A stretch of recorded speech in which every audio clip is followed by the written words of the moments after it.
Hello, and welcome back to Monday through Sunday, the podcast dedicated to helping you create a life that you don't need a weekend to escape from. My name is Logan, and I am your host. And today's episode is all about how to find balance in your life. And no, I'm not necessarily talking about work-life balance, though we do speak to that topic incessantly on other episodes. But today we're going to talk about how to balance all of the roles and responsibilities that come with being a living, breathing adult. And you might catch me getting a little bit on my soapbox with this one because I personally find it so fascinating and so just mind-boggling that we as humans spend years of our lives and thousands of dollars going to school to study and learn how to find a job and be a good employee, right? However, what I personally find to be a huge miss in our education system is nowhere in that process are we taking classes and learning how to be a functional adult. I'm talking about things like taxes and 401ks and how to open a bank account, how to find an apartment, how to feed and move your body for optimal health and longevity. Like there are just so many things that you need to know once you graduate college to be a happy, healthy human being that the education system just doesn't teach us. And yes, typically this is the role of the parents, right? To guide and educate you on the soft skills of life. However, I have a real problem with that because in a way, it ultimately hinders your ability to learn and be successful in these areas based on what your parents do or do not know. And like, no offense to anyone's parents, but I find as a society, this puts us on really uneven playing field. Like on one hand, you have kids whose parents are entrepreneurs and sit around at the dinner table talking about stock options. And on the other hand, you have parents who may not be familiar with those things. So they're not teaching their children. Therefore, their children aren't learning these things until later in life, if at all. And so a lot of times what ends up happening is you kind of have to become a self-taught adult.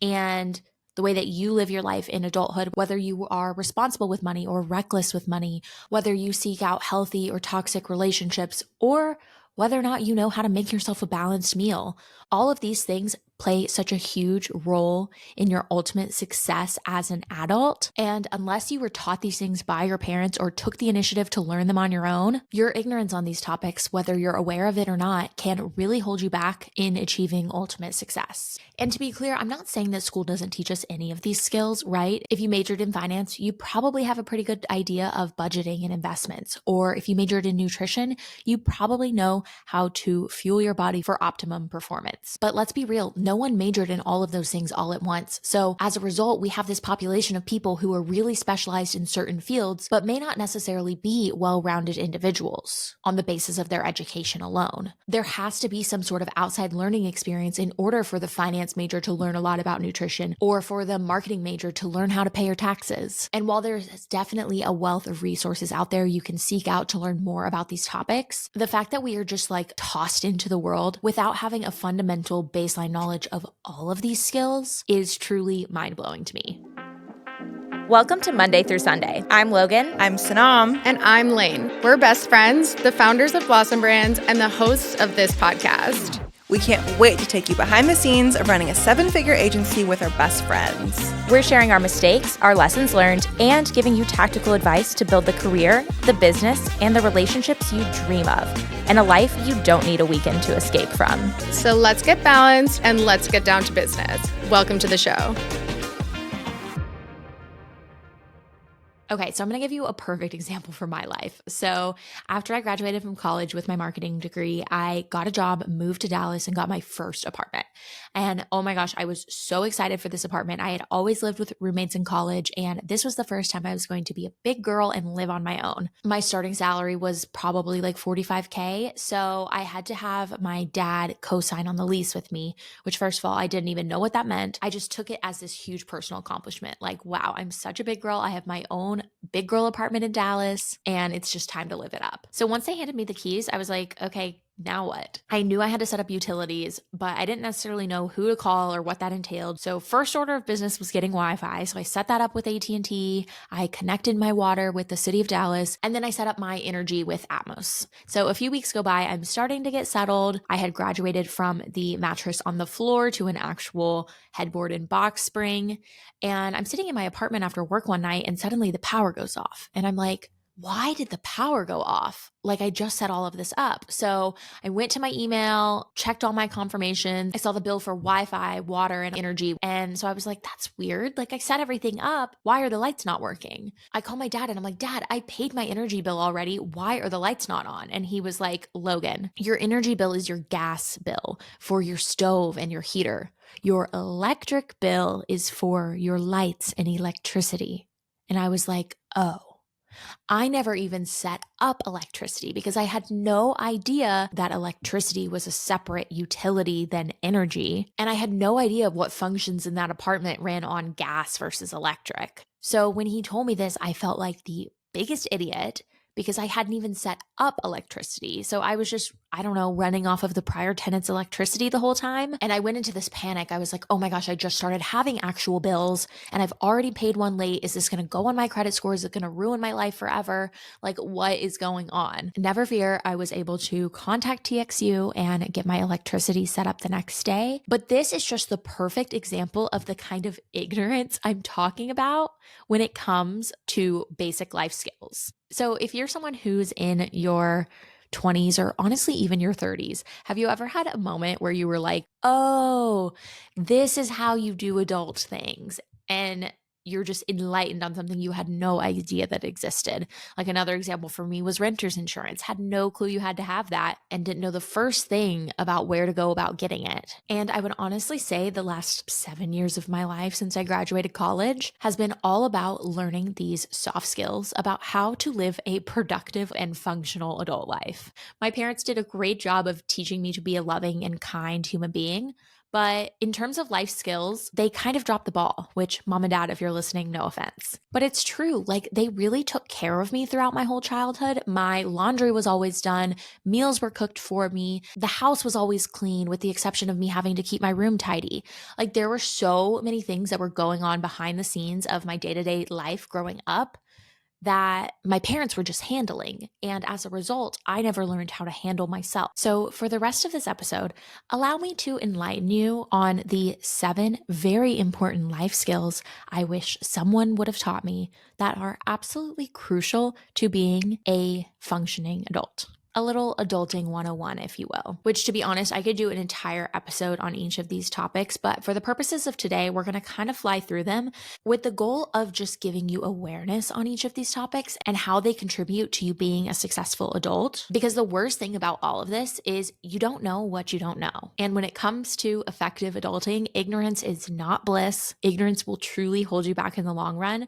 So I'm just going to give you a quick rundown on the 7 areas of life I feel are most important to being a high functioning, happy, and healthy adult. Okay, I'm off my soapbox now. I'm going to exit stage left. And without further ado, let's dive in. Starting off strong with number 1, which is financial wisdom, which, oh my gosh. This is one that if I had to do it again, I seriously would have majored in college because financial literacy is such a huge issue in our country, whether you have a college education or a high school diploma.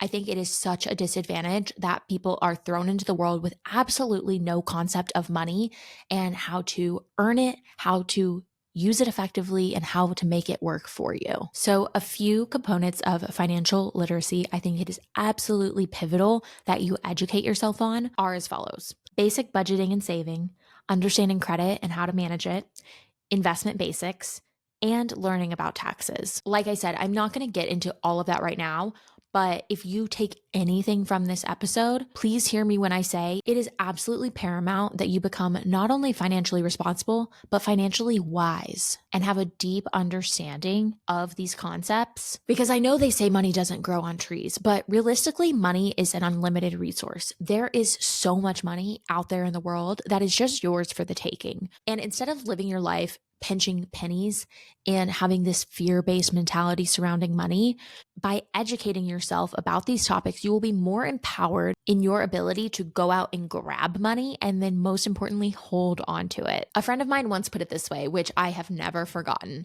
He said, making money is easy. It's holding on to it that's the hard part. And That rang so true to me. And if you're someone who is earlier in your career and at a starting salary, it might sound a little bananas, but as you continue to work and continue to grow, you will continue to unveil new opportunities to make money.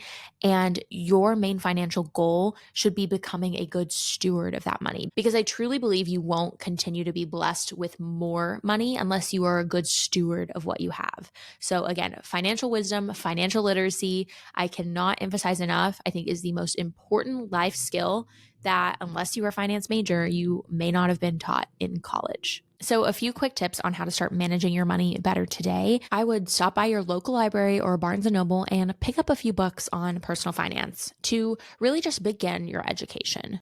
To quickly share a few books that I like, number 1 is I Will Teach You to Be Rich by Ramit Sethi.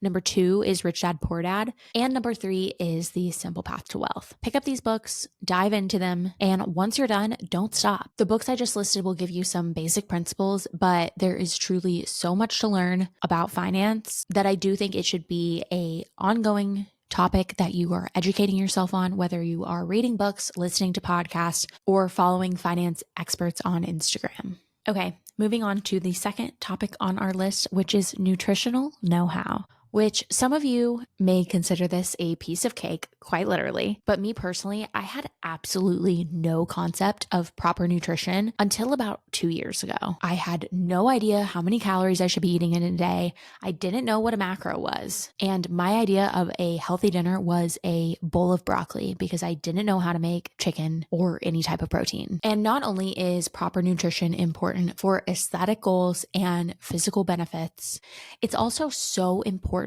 for longevity and is ultimately going to dictate the length and quality of your life as you age. And not to get morbid here, but I personally have no interest in being this decrepit old lady sitting around in a wheelchair, needing assistance to feed and bathe and all of those things. Like, that just sounds terrible and is not the way I want to spend my golden years. And while that might sound dramatic, taking care of your body now is what's going to ensure that you live a pleasant life later. And bringing it back to present day, feeling comfortable and happy in your body in a way that isn't detracting from your day-to-day joy. Like if you have ever stressed out about a beach vacation or opted out of a pool day with your friends because you didn't want to be in a bikini, first of all, I can relate. But second of all, that is not the way to live your life, which I'm really talking to myself here because this is something I'm still working on. I have had times in my life where I felt like I was living in my dream body, but I've had a hard time honing in on the exact nutritional recipe I need to follow on a day-to-day basis in order to make that happen consistently. So this one is still an evolving topic for me, but I would just encourage you, if you are eating processed foods and your stomach hurts all the time and you're ordering Postmates 3 nights a week because you don't know how to cook a simple meal, let me tell you, it is so worth your time to learn at least the basics about nutrition, not only from a physical standpoint, but also in the interest of your overall health. And if you're someone who's listening to this that wants to learn more about nutrition but has no idea where to start, I would give you the same advice as I did on finance and encourage you to dive into as many books and podcasts and consult with experts on the topic. And before you go out and try any crazy fad diets, start with just tracking what you eat in a day on MyFitnessPal. This will give you a really good baseline on how many calories you're consuming, what the distribution is across macros, whether they're protein, fats, or carbs, and will start to just educate you on what your current habits are, so that when you do consult with these other sources of advice, you can compare and contrast what they're recommending versus what you're already doing. Another thing I want to mention is the importance of blood work and getting actual medical testing done to make sure that changes you are making to your diet are specific and tailored to you. It can come in the form of basic blood work and seeing a doctor who can interpret that blood work and tell you what nutrients you may be deficient on. Or it could be going to get a food sensitivity test and figuring out if you maybe need to cut out more reactive foods such as dairy, gluten, and soy. And whatever you do when it comes to nutrition is all about trial and error. So don't be afraid to try new things. And once you do try new things, listen to your body and monitor things like your digestion and your energy and your satiety levels to help guide you towards a quote unquote diet or way of eating that works best for you. Moving on to the next skill, which is fitness fundamentals, which this is a really funny one to me because, again, going back to what life looked like when we were growing up and in school, I feel like so many people's lives in elementary and middle and high school revolved around sports. Whether you were a gymnast or a soccer player or a ballerina like me, there is such a huge emphasis in those younger years on what you do for physical activity as part of your identity, right? It's like me personally, I was a ballerina my whole life, and at the peak of my dancing between 6th grade to senior year, I was dancing 5 days a week for 20 to 30 hours a week every single week.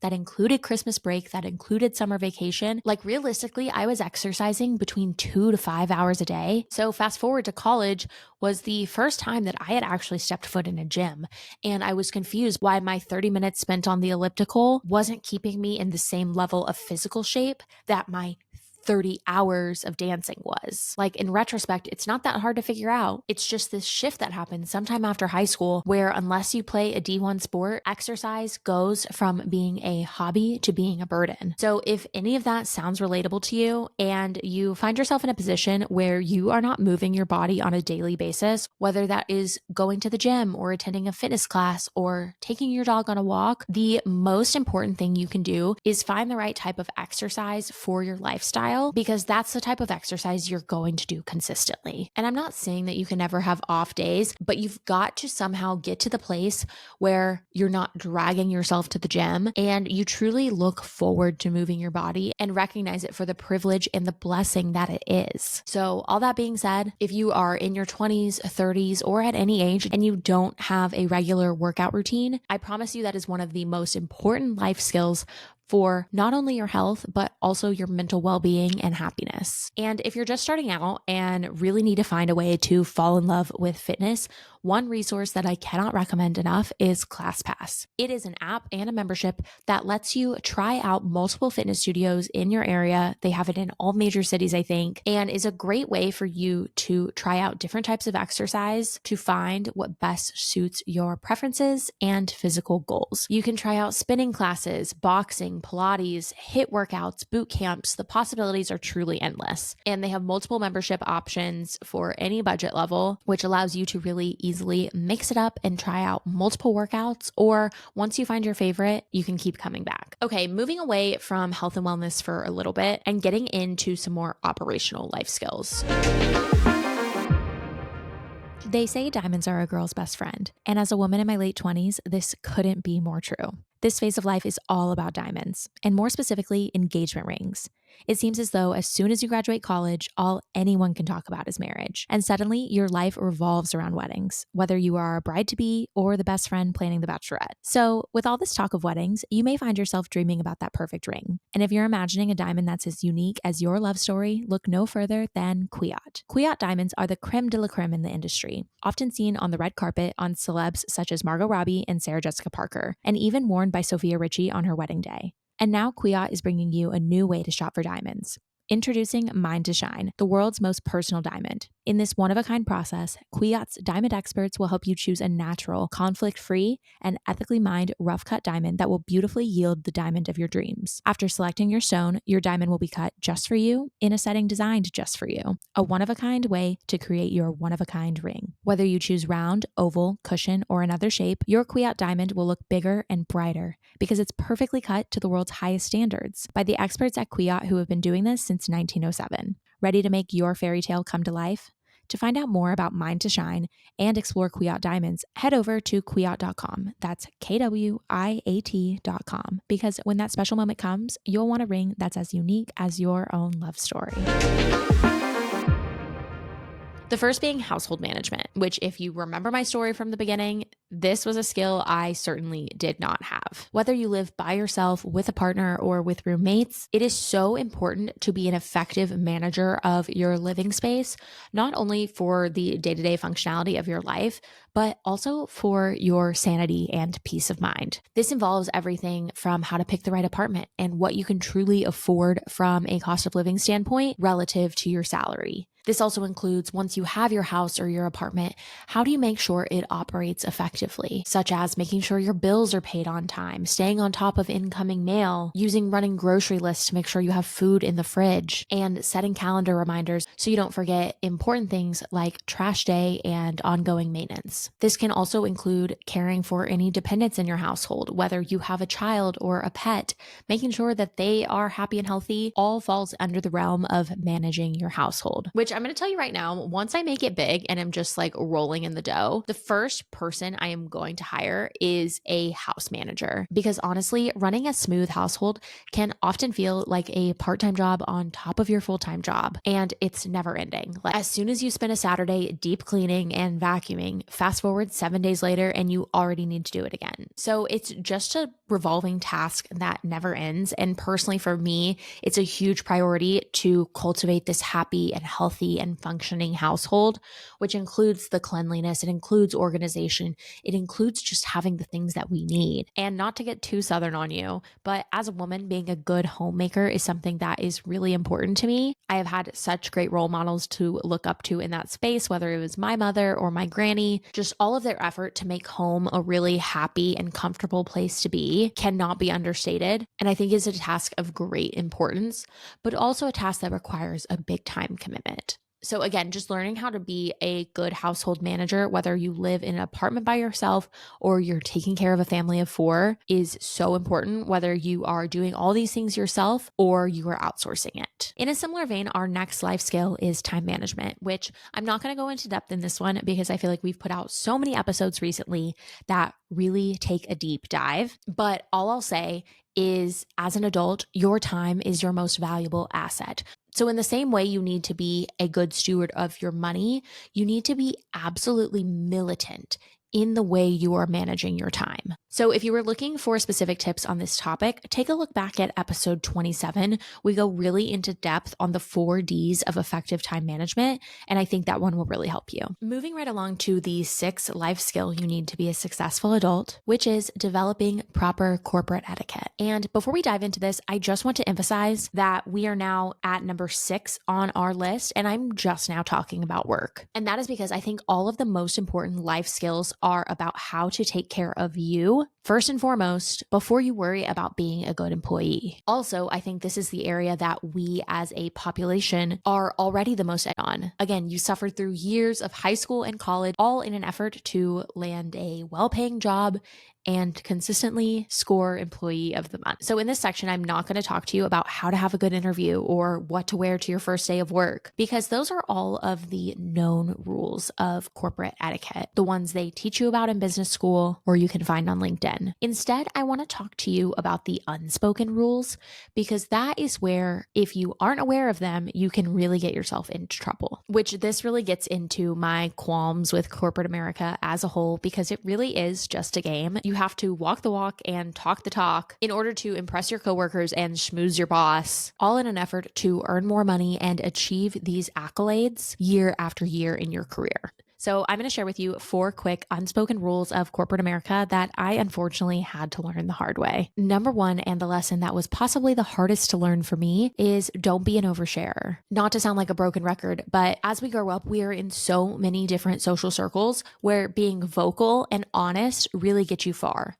Like if you're on a soccer team, you have to be communicative with your teammates. If you're in school and you raise your hand to answer the question, you get a gold star. If you're in a sorority and you become best friends with everybody, you are seemingly at the top of that social circle. Well, this all changes once you reach corporate America, because the people you're surrounded with are no longer your peers. They are your colleagues. And there are certain boundaries that have to be in place in order to not embarrass yourself and avoid sticking your foot in your mouth. I remember when I had my first job, I treated it like any other scenario. I wanted to get close to people, so I did that by talking with others and sharing my opinions, which ultimately led to me letting my guard down, which I'm not saying not to be yourself at work, but when you work in a more traditional environment, there is something to be said about keeping your cards close. Like when your coworker asks what you did over the weekend, don't tell them about the 4 margaritas you had at Mi Casina, followed by a night of swiping on Hinge. Or when your boss asks why you need that PTO, don't tell her you have a hair appointment. Simply say you have a personal matter to attend to and leave it at that. Sometimes in corporate America, some things are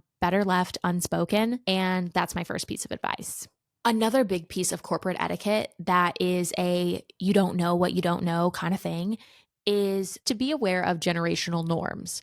And what I mean by that is, again, this is a new type of social circle in which you are considered colleagues or peers with people who may be a very different age from you. Your boss might be 10 years older than you, and their boss might be 20 years older than them. And with that comes different expectations about what is right and what is wrong in a corporate setting. Like, I remember so clearly, I used to have this boss who was probably 15 or 20 years older than me. And one morning she was in such a bad mood and we could not figure out why. We had all been arriving at work between like 9:15, 9:30 in the morning.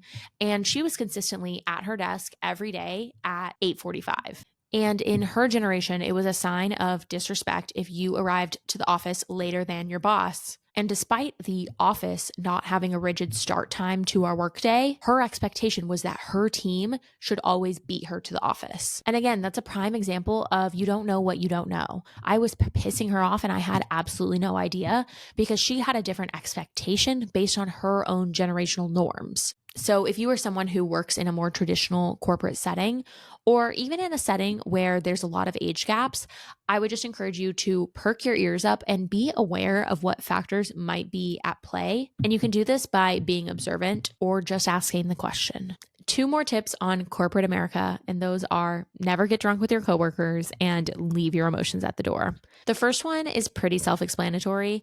I don't care how fun and crazy your corporate Christmas party is, please remember it is not a frat house and nothing good can come from drinking to excess around the people that you work with. And lastly, keep your emotions in check. This goes back to not being an oversharer and keeping your cards close and not letting your personal feelings impact your job performance. And trust me, as someone who has cried at the office plenty of times, I know sometimes it's unavoidable, but learning how to self-regulate and just control your emotions, I promise, will be so beneficial. And worst case, if you can't get it together, know when to walk away and then you can go feel your feelings in private. And on that note, the last of our 7 important skills that your parents didn't teach you about being a thriving adult is emotional intelligence and interpersonal relations, which I think this one can go without saying, but in general, the people who have a really strong understanding of the thoughts and opinions and motivations of others tend to have a leg up in life because they're frankly better at playing the game. They can read the field really clearly and adjust their actions according to the expected reactions of those around them. People who are really emotionally intelligent make great salespeople. They make great managers, make great friends and colleagues because they have an ability to self-regulate and really understand their own stressors and emotions and then act accordingly to handle them and move on with their life. Having a high emotional intelligence or EQ will not only get you far in work, but it will also get you far in life. There are entire books written on this topics about how to become a super communicator or how to make people like you. So all in all, I would just encourage you to not overlook your people skills because at the end of the day, whether you are at work or in your life, the way that you exist and interact in relation to others is so important to get where you're going and enjoy yourself along the way. Okay, so there you have it. Those are the 7 very important life skills that your parents didn't teach you in order to honestly kick ass at adulting.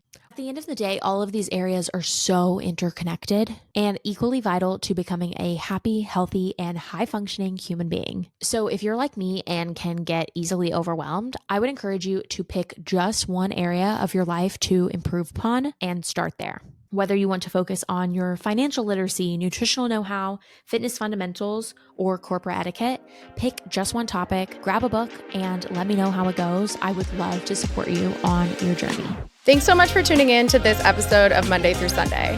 If you're building a career, a business, or any relationships, we know your time is valuable, so thank you for spending it with us. With that in mind, we would be so grateful if you can spare 2 minutes to rate and review this podcast. Your reviews help spread the message to more people that work doesn't have to suck.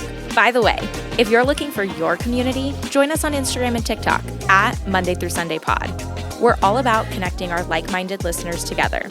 Let us know if there's anything you want us to talk about by sending us a DM. We'd love to hear from you. Thank you again, and we'll talk to you on the next episode.